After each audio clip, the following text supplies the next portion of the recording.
My name's Shea Kearney and I'm interviewing Shane Mulholland as my local sporting hero. Well, Shane, how you doing? Sure, how's it going? Thanks for coming down here. I'm just going to start off by asking you a few questions about your childhood. No problem. Where did you grow up and what was your childhood like? Actually, people think I was born and reared in Ballyholland, but we spent 1 year in Shannon Park. Actually, was born in Ballyholland, moved to Shannon Park, which coincided with around P1 when I was 4. Mm-hmm. So I ended up going to the Abbey Primary School. Didn't go to the Ballyholland Primary School at all. Ended up going to the Abbey Primary School. I was there for P1, and then family moved back to Ballyholland again. But they kept me in the Abbey Primary, which I think is strange. It didn't move me back, but that probably turned out to be a good thing because I had a whole set of different mates growing up. I had friends at home and then I had friends in school.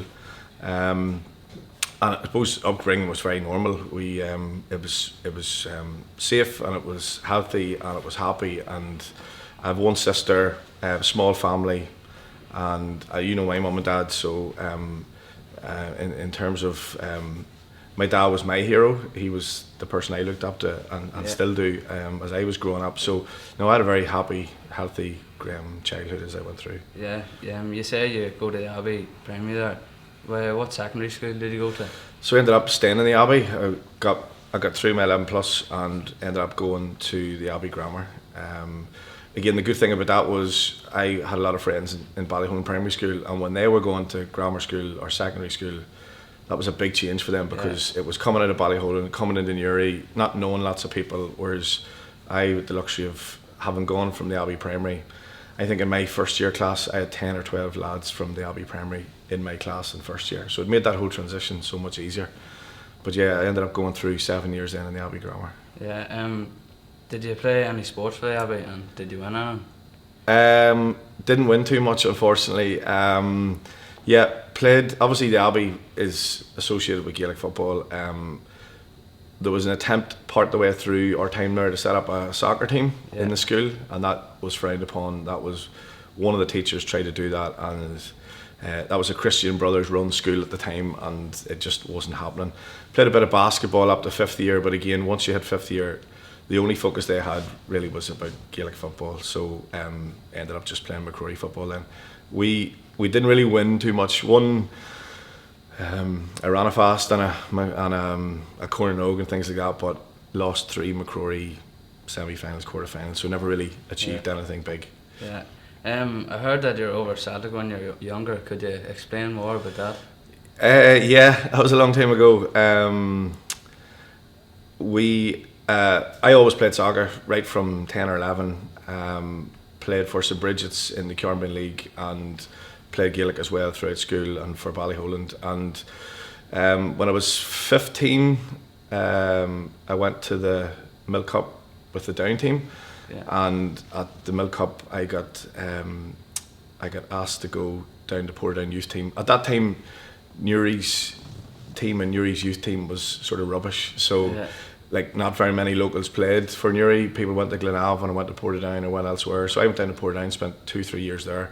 And as part of my time there, I got scouted, so they say, and got invited across to Celtic. So I probably spent about the best part of 3 months over there, going back and forth. Brilliant time.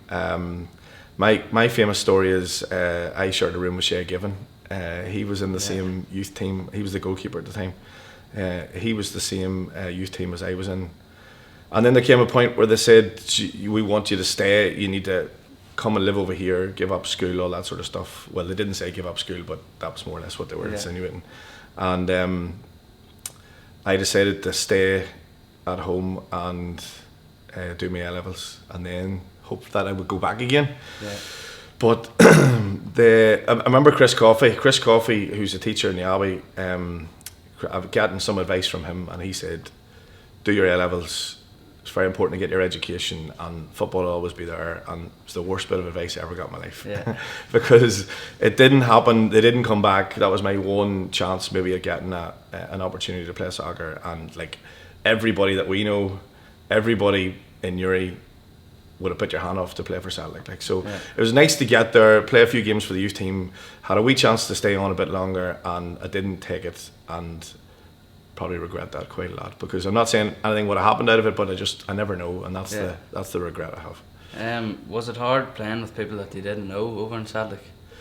It was tough, yeah. I had a couple of other clubs that I went to after the Celtic thing for trials, and I went to Oldham in particular. I spent 2 weeks at Oldham, and I was so homesick. I couldn't settle.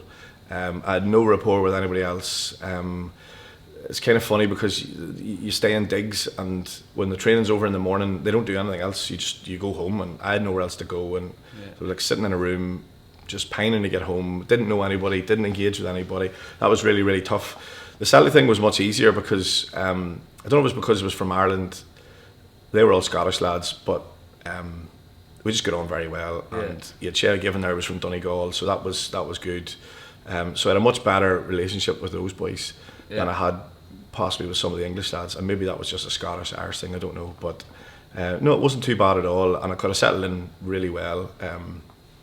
If I had stayed longer, I probably would have handled it all right. So whenever you stopped getting trials for other clubs over in England and Scotland and that, did you play soccer for any local club around here? Yeah, I did. I moved from Portadown to Glenavon. I played a few games for the first team at Glenavon in the Irish League, and then I got a chance to go and do a sports scholarship in New York. So I went and played soccer for university in New York.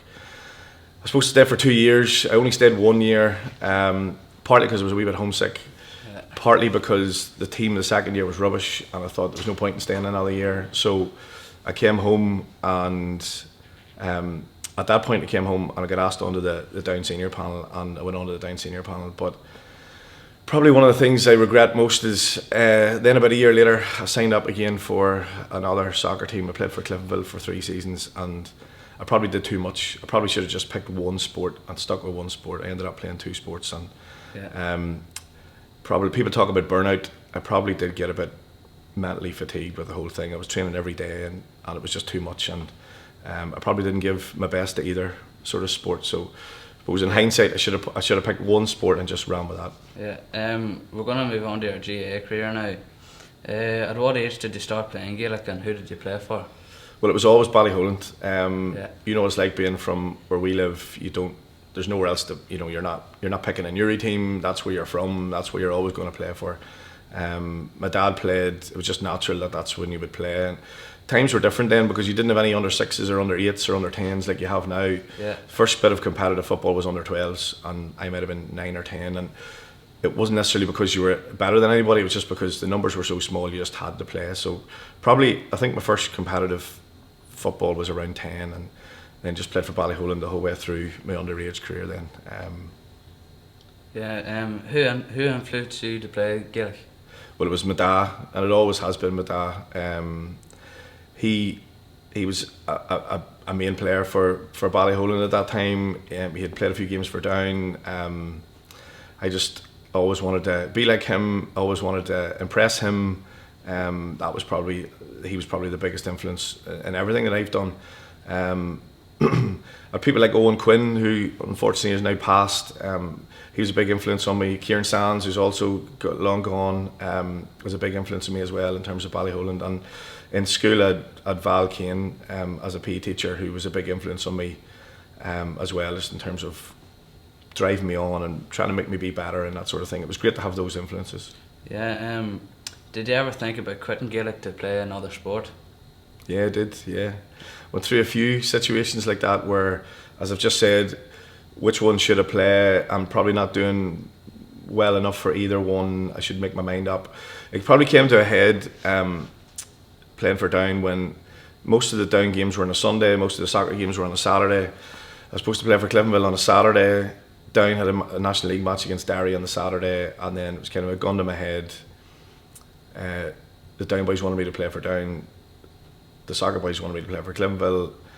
Probably my heart was always maybe more in the Gaelic, so I didn't play on that particular Saturday, and they made a big deal of it. I was only getting peanuts in terms of money, but they were like, oh, you're getting paid to play here, there's a contract and so on. But the contract didn't mean anything to me. So within about 3 months of that happening, I was gone and never played soccer again. So I suppose around that time I had a choice and I chose Gaelic, so that's where I stayed. Yeah.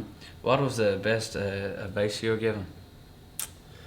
Well, I've told you some bad advice. Chris Coffey, I'll never forget him in terms of what he told me. Yeah. I don't know. It's hard to say. That's a tough one. I'm sort of joking about Chris. It was a good decision to get your education, and we all know people who didn't follow through in education and look back at it maybe regret that. So it was good to get an education, and that sets you up for a career. And sport sometimes just a fleeting thing. It doesn't. It's a very small percentage of people get professional standard and get paid for things. So you have to have your education. Probably the best bit of advice was to work as hard as you can to be as good as you can be, and you can only be as good as you can be. You can't be better than anybody else. You just because someone else is someone you aspire to be, you might never get to that level, but as long as you're the best that you can be, then you're going to be satisfied, and that's probably quite a good thing in life as well. Yeah. When you played in Down for Ulster, was there much of a difference in the training between your club and them? That was Ulster, was it? Yeah. Yeah, I mean, the Ulster thing was more of a representative level. You got picked to go.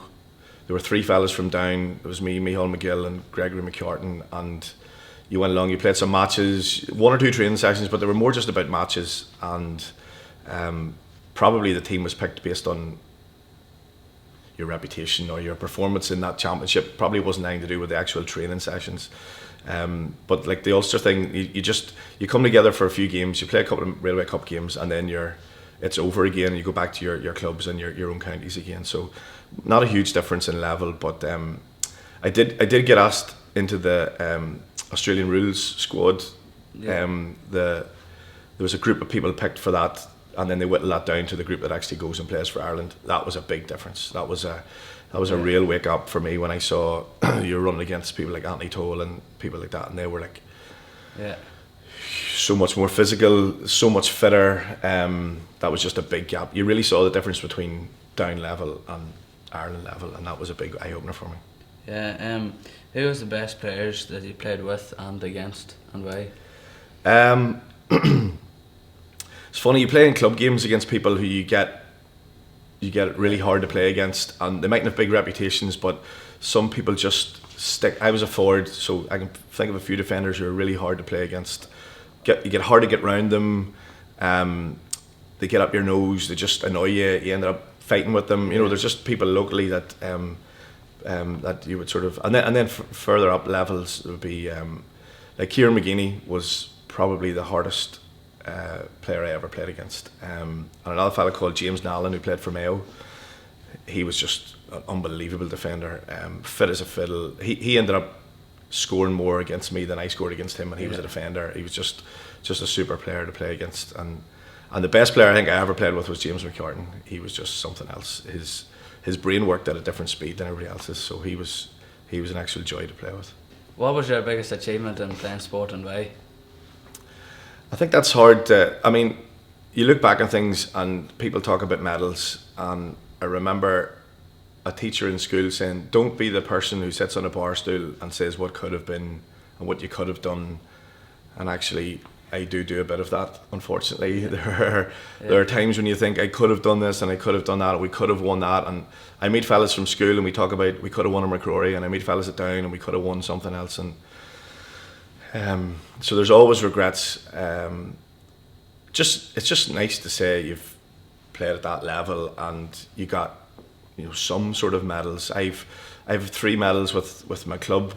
Probably when you talk to fellas who win things and they talk about winning with your club, probably means more than anything, because these are the fellas you grew up with, the fellas you go out with, fellas that you fight with, fellas that someone else said to me, these are the fellas that when you die and you leave your house, they're the fellas that carry your coffin. And I think that's really special when you have that sort of friendship and that sort of relationship. So winning 2 or 3 things with Ballyholland probably mean more than anything, but I won a Railway Cup with Ulster.